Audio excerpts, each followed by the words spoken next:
एक समय एक राजा था, तेरे जैसा।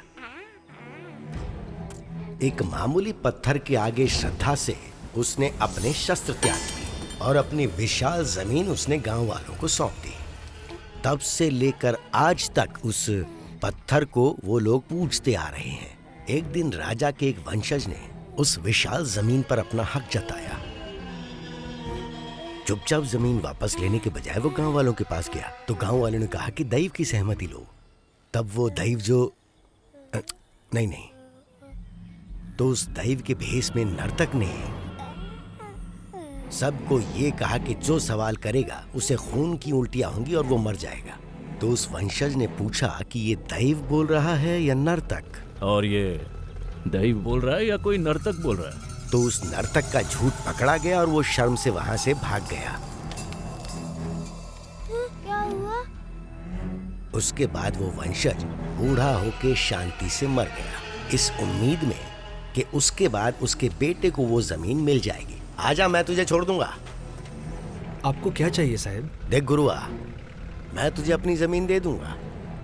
जो मेरी जमीन गांव वालों के पास है वो मुझे चाहिए। ये आप कैसी बात कर रहे हैं? उस समय दैव की वाणी की वजह से वो जमीन गांव वालों की हो गई थी। इस बार जो कोला नृत्य होगा उसमें दैव नहीं बोलेगा, मेरा गुरुआ बोलेगा।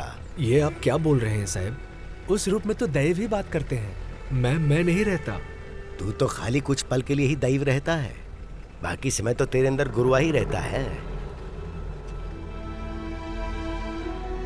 ऐसा मत सोचिए कि उस जगह की लालच में मैं ये काम करूंगा। दैव कभी प्रसन्न नहीं होंगे। अपनी जमीन को हासिल करना कोई गलत बात है क्या? साहब, गुरुआ, दैव की वाणी बोलकर आज तक तुझे क्या हासिल हुआ?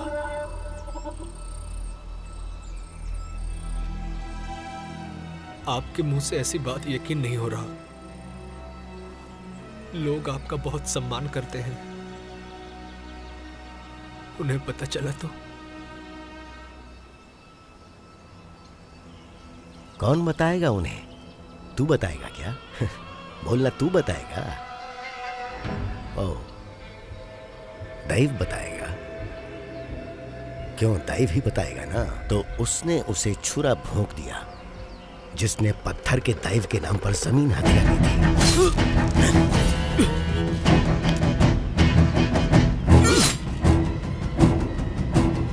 100 एकड़ जमीन की कीमत क्या पता है तुझे? तुम लोगों को तो मुफ्त में मिली, तू क्या जाने उस जमीन की कीमत?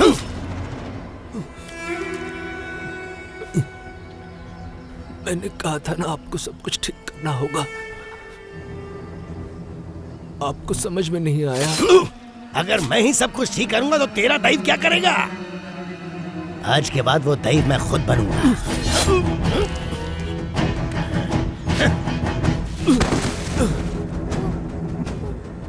इसने मुझे मारने के लिए मजबूर किया, अब हम इसकी लाश को वहीं फेंकेंगे।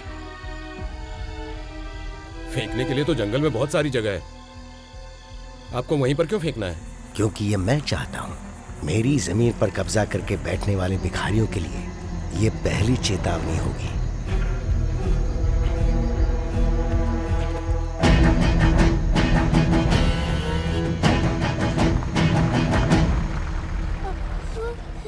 क्या हुआ? अब देखते हैं आगे क्या होता है, ठीक है ना?